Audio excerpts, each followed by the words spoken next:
Have you ever reached a point in life where you looked at your children and something just felt off? You've spent your life loving them, raising them, giving up so much to see them happy, but now they talk over you, ignore your advice, maybe even treat you like you no longer matter. And it hurts not because you expect praise, but because you never thought the people you love most would make you feel invisible. If you've been feeling this way lately, you're not alone. But the answer isn't to get angry, remind them of your sacrifices, or start an argument. In fact, the most powerful way to earn back respect is to stop chasing it.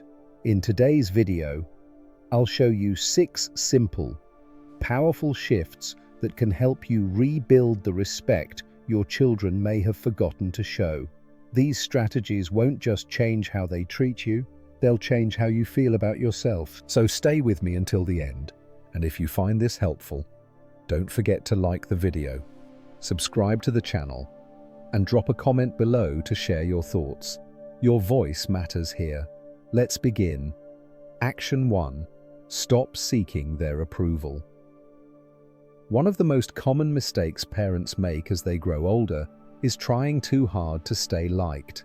You say yes when you want to say no. You go out of your way to accommodate their schedule, their opinions, even their moods, hoping that if you're agreeable enough, they'll appreciate you more.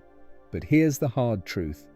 Chasing their approval only makes you seem less worthy of it.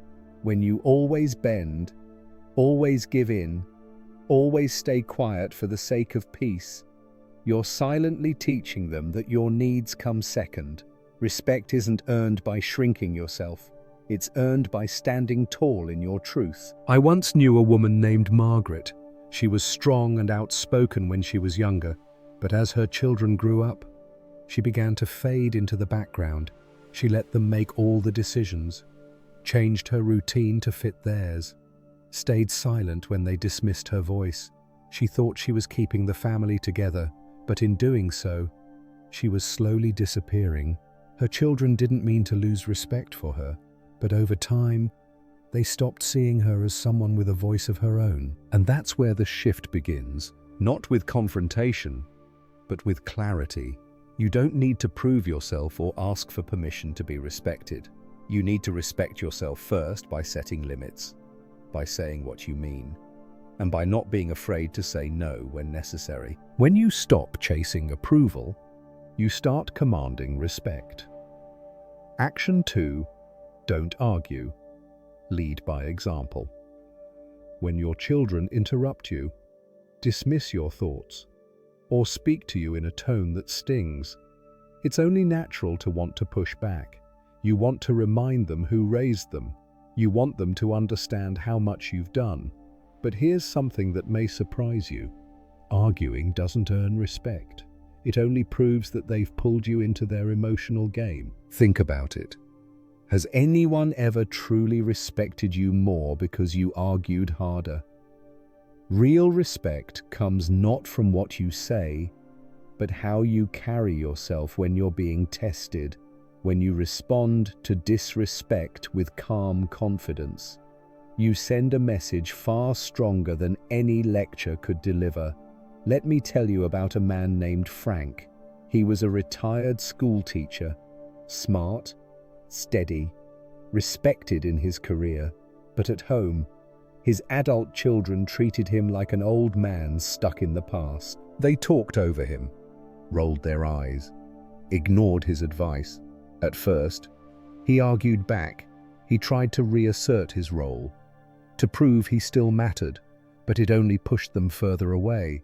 Then Frank stopped trying to win the argument and started winning their attention in a different way. He listened more, spoke less, held himself with quiet strength, and slowly, something shifted. His children began to pause when he spoke.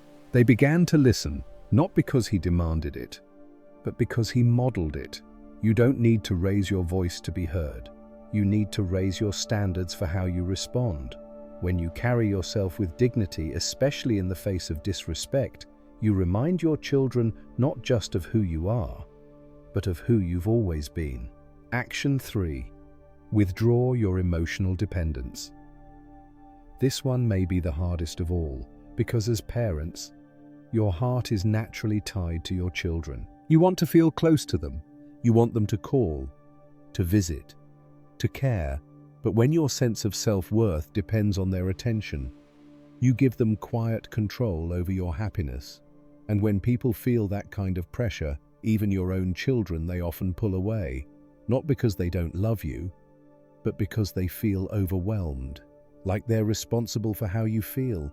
I knew a woman named Helen, a warm, loving mother who had spent her life putting her children first. But after they moved away and built lives of their own, she found herself waiting for phone calls that didn't come, waiting for visits that were always postponed. So she called them again and again. She reminded them how much she missed them, how quiet the house had become. But instead of drawing them closer, it made them pull away. Her love felt like a burden, not a bond. Then Helen made a quiet change. She stopped waiting. She stopped measuring her worth by how often the phone rang. She joined a gardening club. She started taking long walks. She picked up old hobbies she'd forgotten. And something unexpected happened. Her children started reaching out, not because she needed them to, but because they began to respect the life she was building on her own. There's a lesson here: the more emotionally independent you become, the more valuable your presence feels. Don't wait for your children to fill your days. Fill them yourself and let them come to you, not out of guilt, but out of genuine care. Action 4. Set boundaries and enforce them. Respect isn't just about how others treat you, it's about what you allow. If your children interrupt you, speak to you sharply, or constantly ignore your needs, and you let it slide every time you're unintentionally teaching them that it's acceptable. Boundaries aren't about conflict, they're about clarity. You're not saying, "I don't love you." You're saying, "I love myself enough not to accept disrespect." I once met a man named Robert. He had led an entire company with grace and authority, but at home, he found himself shrinking. His adult children often dismissed his thoughts, corrected his decisions, even laughed at his old-fashioned views. For a while, he said nothing. He told himself it wasn't worth the argument, but inside, he felt smaller each time. One day, something in him shifted. When his son interrupted, Robert calmly said, "I'll continue when you're ready to listen." When his daughter rolled her eyes at his opinion, he replied, "You don't have to agree, but I do expect respect."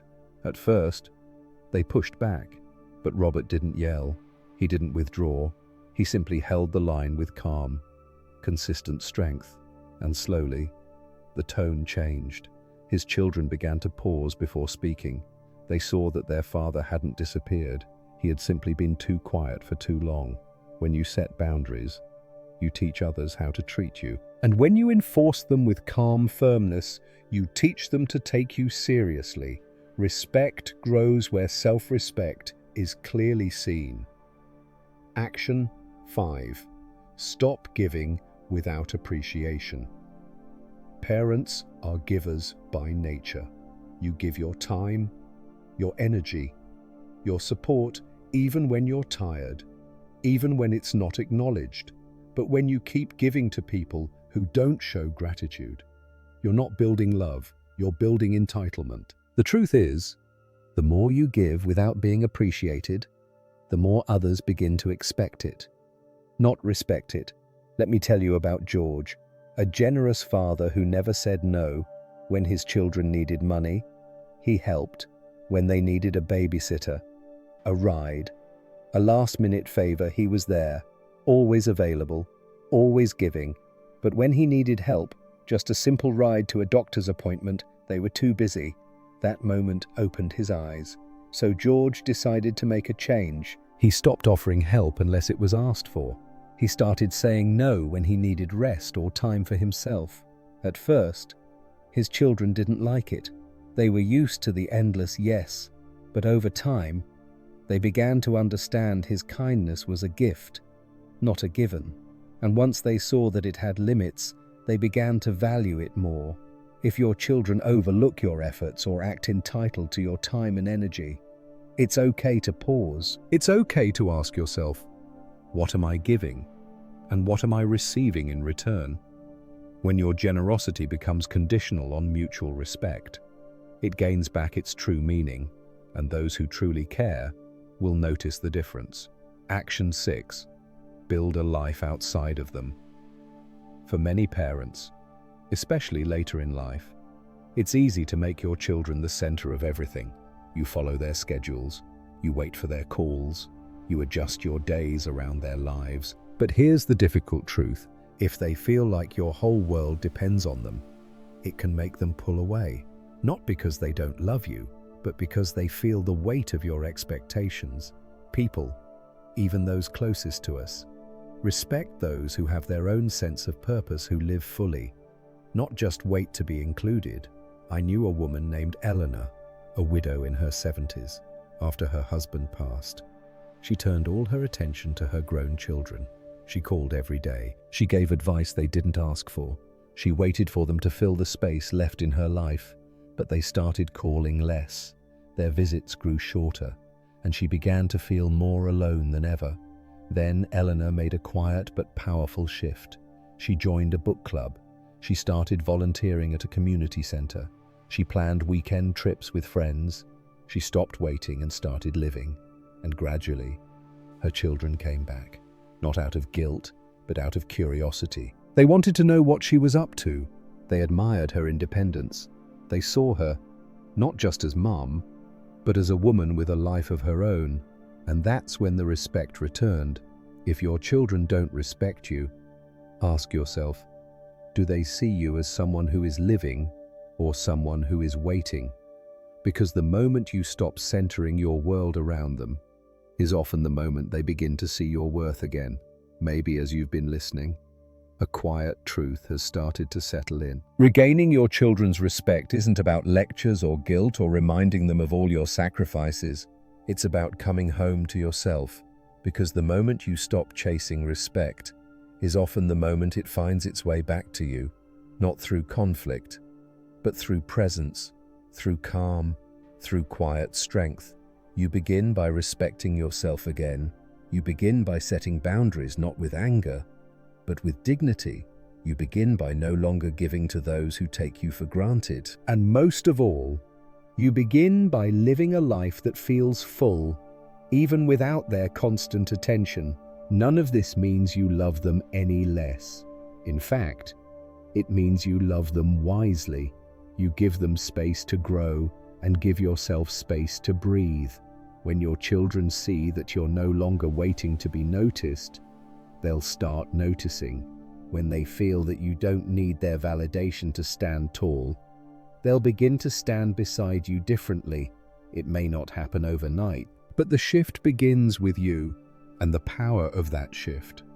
It's more lasting than anything words can demand. So if your children have started treating you with less care, less attention, or less respect, don't waste your energy demanding it. Instead, begin within. Stop seeking approval, because the less you need it, the more it tends to come.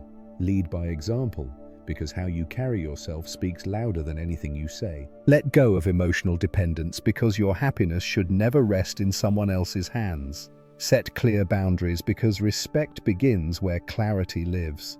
Stop overgiving, because kindness is only powerful when it's valued. And most of all, build a life outside of them, because a full life draws respect like a magnet. Each of these steps may feel small at first, quiet, simple, but over time, they create a quiet strength that can't be ignored. Your children will see it, feel it, and slowly, they'll begin to meet you on different terms that honor your worth. And here's something important. Even if they never say the words out loud, even if they don't fully realize it yet, the respect you reclaim today will echo in how they see you tomorrow. You are not just a parent, you are a whole person with wisdom, with strength, and with a life still worth living fully. If this message resonated with you, I'd love to hear your thoughts. Share one thing you're taking away from this video and how you might use it in your own life. And if you found this helpful, please take a moment to like, subscribe, and leave a comment. Your voice might inspire someone else who's going through the same silent struggle. Thank you for being here. And remember, respect doesn't begin with them. It begins with you.